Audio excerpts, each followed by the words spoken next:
नमस्कार छात्र छात्राओं, मैं पवन कुमार आपके सामने फिर से एक नए कालांश में नया ऑफिशियल लेकर उपस्थित हूँ।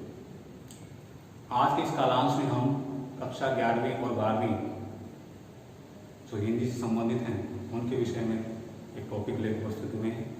इसका नाम है संचार। हमने पहले इस टॉपिक के बारे में कुछ चर्चा की थी। आज हम उसी टॉपिक पर संचार के जो माध्यम हैं उन पर यहाँ पर चर्चा करेंगे। संचार हमने पहले पढ़ा कि एक ऐसा माध्यम है, एक ऐसा जरिया है जिस तक हम अपने विचारों को, भावनाओं को, सूचनाओं को, जानकारियों को एक दूसरे तक पहुँचाते हैं। अब उस सूचना को पहुँचाने का जो जरिया है वो अलग अलग हो सकता है।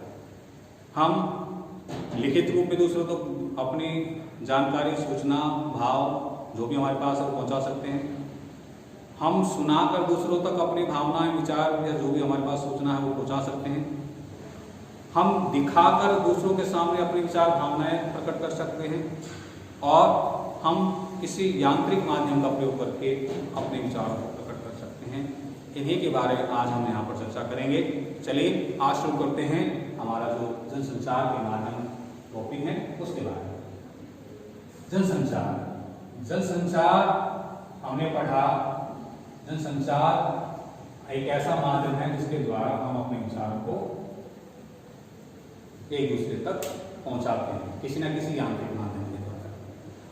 तो इन यांत्रिक माध्यमों में सबसे पहले हम शुरुआत करते हैं। सबसे पहला अगर कोई हमारा टारगेट होता है तो वो होता है मुद्रित माध्यम। अर्थात जब हमने अपने विचारों को प्रकट करना शुरू किया तो सबसे पहले इंसान ने क्या काम किया था? उसने लिखना शुरू किया था। इसका मतलब कहाँ? आदिकाल की बात करें, पुराने समय की बात करें, जब वो आदि मानव के रूप में था तो पेड़ों पर लिखता था, पत्तों पर लिखता था, पत्थरों पर लिखता था।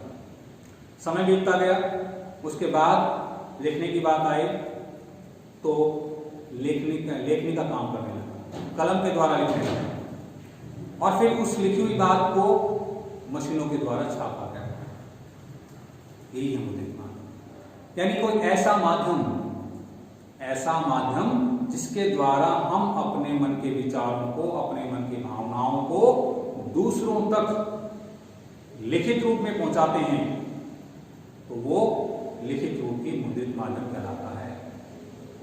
जब हम अपने मन के विचारों को, भावनाओं को, सूचनाओं को दूसरों के सामने लिखित रूप में पहुंचाते हैं तो वो लिखित रूप आपका मुद्रित माध्यम कहलाता है। इस मुद्रित माध्यम को इंग्लिश में हम प्रिंटिंग मीडियम के नाम से जानते हैं। Print medium. आपसे एक नंबर में क्वेश्चन पूछा जा सकता है कि प्रिंट मीडियम किसे कहते हैं, मुद्रित माध्यम किसे कहते हैं। तो अभी हमने मुद्रित माध्यम की परिभाषा क्लियर की। अब हम इसके साधन की बात कर लेते हैं। मुद्रित माध्यम के साधन की बात करने से पहले मैं आपको थोड़ा सा यह बताना चाहूंगा कि मुद्रित माध्यम का जो प्रयोग है वो सबसे पहले विश्व में कहाँ हुआ, आपसे पूछा जा सकता है। मुद्रित माध्यम का प्रयोग, इट मीन्स जो प्रिंटिंग प्रेस है उसका प्रयोग सबसे पहले कहाँ हुआ? चीन में हुआ। और इसको करने वाले कौन थे? जर्मनी के गुटेनबर्ग के द्वारा जो प्रिंटिंग मशीन का आविष्कार किया गया वो चीन में किया गया। अब भारत की बात कर लेते हैं। भारत में जो प्रिंटिंग मशीन का आविष्कार किया गया वो 1556 में गोवा में जो आपकी प्रिंटिंग मशीन थी उसका आविष्कार किया गया। किसने किया? ईसाई धर्म के लोगों ने। क्यों किया? क्योंकि इनको अपने धर्म की पुस्तकों का प्रचार करना था, इनको अपनी धर्म की पुस्तकें छापनी थी, लोगों तक पहुंचानी थी, अपनी सोच पहुंचानी थी। इसलिए यहाँ उन्होंने क्या किया? एक प्रिंटिंग प्रेस का आविष्कार किया और इस प्रिंटिंग प्रेस में जो भी पुस्तकें छपी गई वो पूरे भारत में, पूरे विश्व में प्रचारित की गई। तो ये था हमारा मुद्रित माध्यम के भारत के रूप में कि भारत में इसका प्रयोग कब से शुरू हुआ, क्यों हुआ, किसके द्वारा किया गया। अब बात करते हैं मुद्रित माध्यम के साधन। मुद्रित माध्यम के साधन आप 11th क्लास तक पहुंचे हो, 12th क्लास तक पहुंचे हो, 11th और 12th यानी कि आप 10-12 साल पढ़ के आए हो, और मेरे ख्याल से आप मुद्रित माध्यम में खेल कूद कर बड़े हुए हो। इट मीन्स, इसका मतलब क्या है? इसका मतलब ये है कि आप मुद्रित माध्यम के साधन बखूबी जानते हैं। आपके पास जो पुस्तकें हैं मुद्रित माध्यम है, जो आप नोटबुक में नोट्स लिखते हो, बनाते हो, लिखित सामग्री बनाते हो, तो वो भी आपकी क्या है? आपके साधन हैं। किसके? मुद्रित माध्यम के। उसके बाद जो आपकी पत्र पत्रिकाएं हैं, मैगजीन आप पढ़ते हो, वो भी आपका मुद्रित माध्यम के साधन ही हैं। उसके अलावा जो आप समाचार पढ़ते हो, समाचार पत्र पढ़ते हो, जो आपके प्रतिदिन आपके घर में आता है, वो आपके साधन हैं। किसके? मुद्रित माध्यम के। तो ये साधन हैं, समाचार पत्र, आपकी पत्र पत्रिकाएं, आपकी पुस्तकें, और जो भी लिखित सामग्री आपके पास मौजूद है, वो सभी की सभी मुद्रित माध्यम में आती है। लिखित सामग्री को प्रिंट किया जाए, छापा जाए मशीन के द्वारा, टाइप किया जाए, उसको हम मुद्रित माध्यम की बात कहेंगे, मुद्रित माध्यम की बात के साधन कहेंगे। हमने सबसे पहले मुद्रित माध्यम की परिभाषा क्लियर की, फिर हमने ये बताया कि मुद्रित माध्यम का मिश्रण प्रयोग कहाँ किया गया, किसके द्वारा किया गया। फिर हमने ये बताया कि भारत में मुद्रित माध्यम का प्रयोग कब से शुरू हुआ, किसके द्वारा हुआ, क्यों हुआ, और फिर हमने बताया कि मुद्रित माध्यम के साधन कौन कौन से हैं। अब आपको बता दूं कि मुद्रित माध्यम के जो विशेषताएं हैं वो कौन कौन सी विशेषताएं। सबसे पहला साधन, सबसे पहले विशेषता मुद्रित माध्यम की छपे हुए सामग्री की सबसे पहली विशेषता क्या होती है? यानी कि वो लंबे समय तक सुरक्षित रहता है। यानी जो हमने लिखा, जो हमने छापा, जब तक हम नहीं चाहेंगे तब तक वो नष्ट नहीं होगा। तो पहली विशेषता कि जो लिखित सामग्री हमारे पास है, जो मुद्रित सामग्री हमारे पास है, प्रिंटिंग सामग्री हमारे पास है, वो लंबे समय तक सुरक्षित रहती है। नंबर दो में कहेंगे ये एक सस्ता साधन है। अखबार की बात कहूंगा, 5-4 रुपए में आ जाता है, सबके पास पहुंच जाता है। पत्र पत्रिकाएं हैं 20-30-50 रुपए में आ जाती हैं। मैगजीन है इसी तरह आती है। अगर मान ली मैं आपके सब्जेक्ट की बात करता हूं, तो इतनी महंगी किताबें नहीं होती जितने के बाकी संचार माध्यम होंगे, जिनके बारे में आगे हम डिस्कस करेंगे। इतनी महंगी नहीं होती। तो एक सस्ता साधन है, लोगों की पहुंच में। मनोरंजन का सस्ता साधन है। मनोरंजन अच्छे तरीके से हो सकता है। आप सब जानते हैं कि किताबें हमारी सबसे बड़ी मित्र होती है, सबसे बड़ी। जब भी आपको मौका मिलता है किताब खोल के बैठ जाते हो। इट मीन्स वो मनोरंजन है, आपको सूचनाएं दे रही है।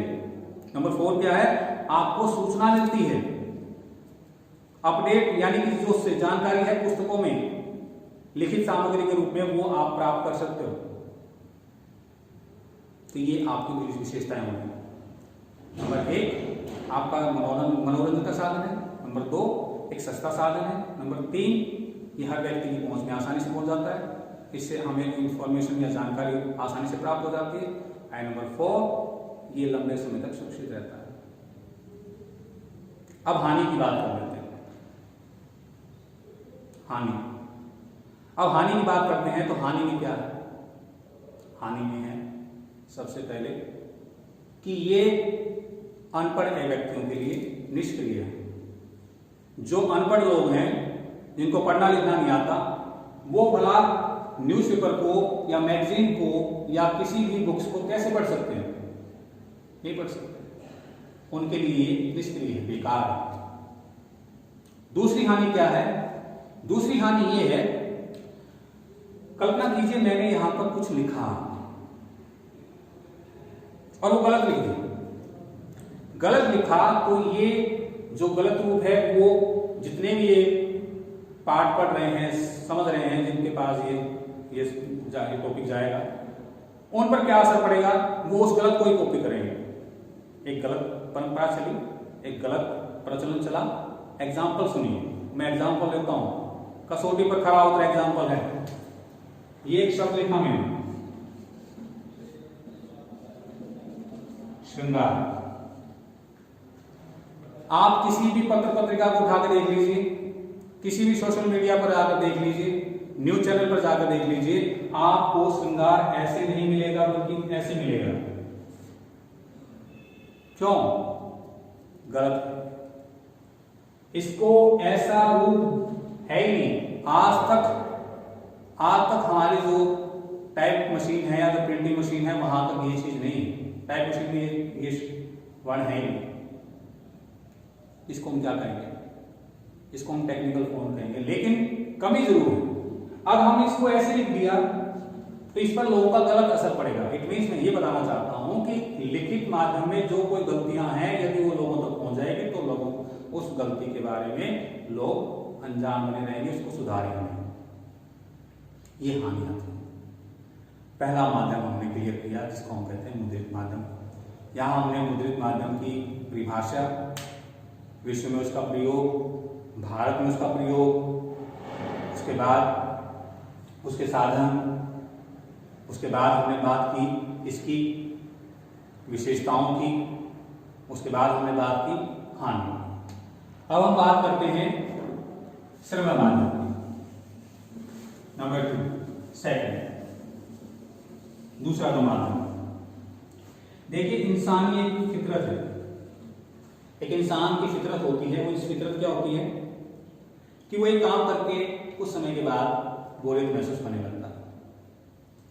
मैं आपसे बात करूं, आप कितनी देर पुस्तकें पढ़ सकते हो?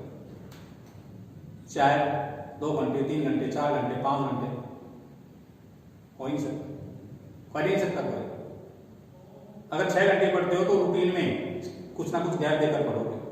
इट मीन्स आप लंबे समय नहीं पढ़ सकते। जब लंबे समय तक हम नहीं पढ़ सकते तो दूसरा कौन पढ़ सकता? नहीं पढ़ सकता। तो उस समय भी ऐसा ही हुआ। पत्र पत्रिकाओं से, समाचार पत्रों से, फिर या मैगजीन से या पुस्तकों से लोग बोरियत महसूस करने लगे, अर्थात उनकी रुचि खत्म होने लगी। अब लोगों को ये लगने लगा कुछ ऐसा होना चाहिए इससे हमें सूचना भी मिले, हमें पढ़ना भी ना पड़े, और क्या होना चाहिए? हमारा मनोरंजन भी। तो इसी रूप में उन्होंने एक आविष्कार किया, इसका नाम है श्रव्य माध्यम। श्रव्य माध्यम ही ऐसे साधन जिनको हम सुन सकते हैं। परिभाषा की बात कर लेते हैं। श्रव्य का माध्यम लिसनिंग मीडियम, सुनने यानी जो हम ध्वनि सुनते हैं वो। अब इसकी परिभाषा सुनिए। ऐसा माध्यम जिसके द्वारा हम कोई विचार, भाव, सूचना, जानकारी किसी ध्वनि, किसी आवाज के माध्यम से दूसरों को सुनाते हैं या खुद सुनते हैं और फिर उससे कोई सूचना प्राप्त करते हैं, कोई जानकारी प्राप्त करते हैं, तो वो प्रक्रिया श्रव्य माध्यम के अंतर्गत होगी। उसे हम श्रव्य माध्यम कहेंगे। ये नहीं है एक ऐसा माध्यम जिसके जरिए हमें कोई भी सूचना, जानकारी पहुंचानी है, तो वो क्या होगा? तो अब हम बात करते हैं श्रव्य माध्यम के साधनों। श्रव्य माध्यम के साधन देखें। सबसे पहले हम बात करेंगे रेडियो की। रेडियो हमारा श्रव्य माध्यम में आता है। उसके बाद टेप रिकॉर्डर, उसके बाद वॉकमैन और ग्रामोफोन। इसका मतलब ये वो साधन है जिनके द्वारा हम केवल सुनकर कोई सूचना, कोई जानकारी, कोई भाव, कोई विचार प्राप्त कर सकते हैं। केवल सुनकर, ध्वनि के माध्यम से। मैं आपको याद दिलाना चाहूंगा, एक वो दौर था जब लोग किसको अपने कान से लगाए रहते थे। गीत संगीत सुनना हो तो कान से लगे रहते थे। मैच की कमेंट्री सुननी होती थी तो उसको कान से लगाए रहते थे। और कोई अगर कुछ जानकारी प्राप्त करनी सुननी होती तो वो भी कान से लगाए रहते थे।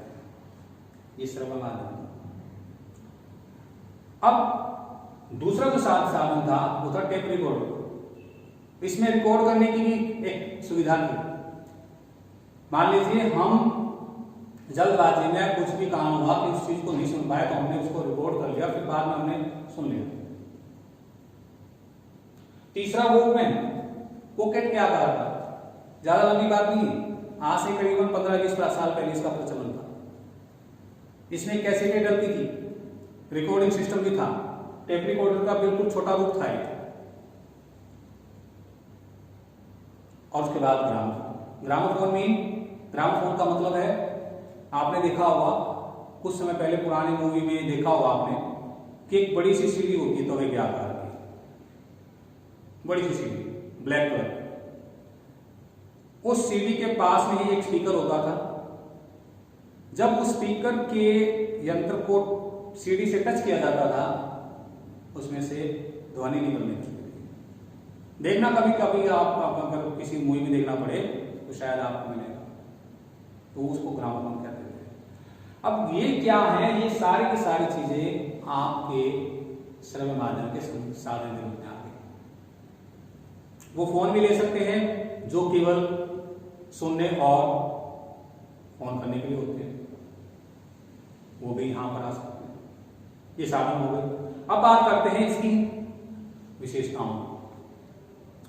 विशेषताओं में सबसे पहले हमारी सबसे बड़ी बात है कि ये जानकारी, यानी कोई इससे हमें सूचना और जानकारी जल्द से जल्द प्राप्त होती है।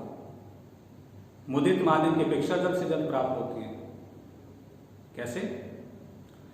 न्यूज़पेपर छपता है रात के 12 बजे तक। रात के 12 बजे से पहले जो घटनाएं घटेंगी वो न्यूज़पेपर में प्रिंट होंगी।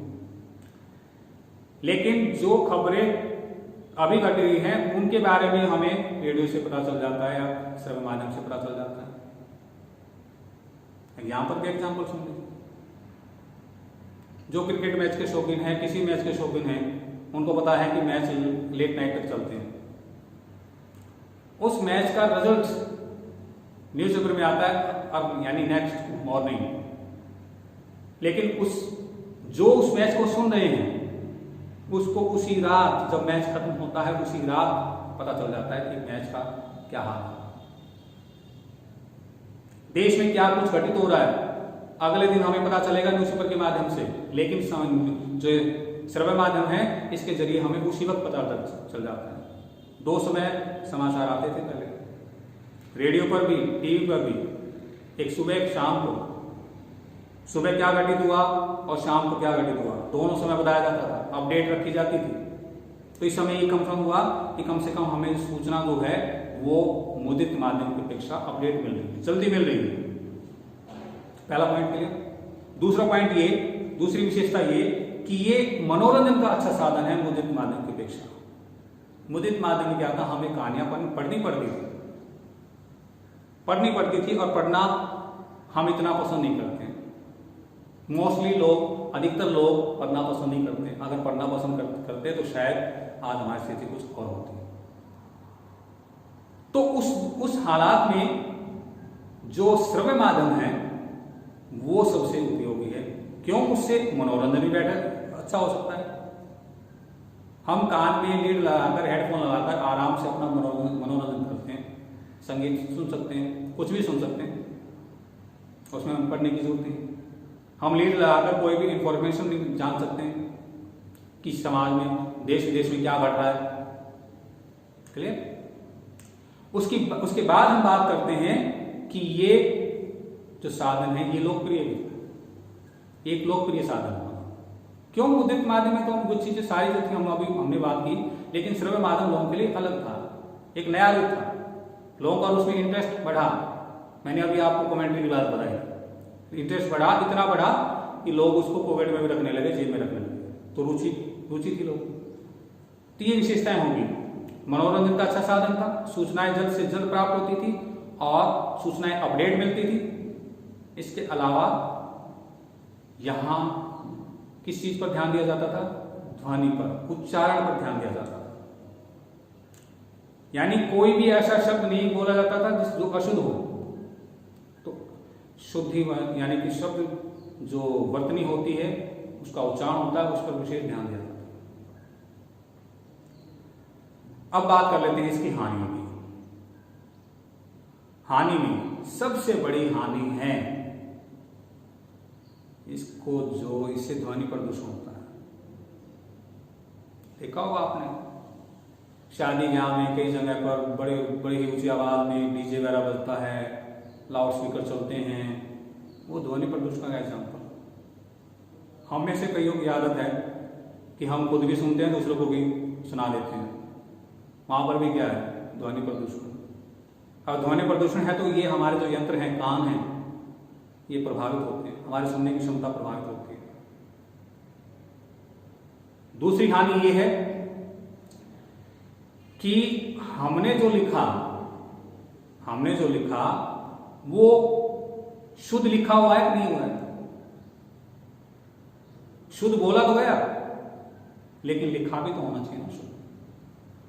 यही एग्जाम्पल, सर हमने श्रृंगार लिखा, इसको बोलेंगे श्रृंगार, जहां भी बोला जाएगा श्रृंगार बोला जाएगा, लेकिन इसको लिखते हैं ऐसे, गलत।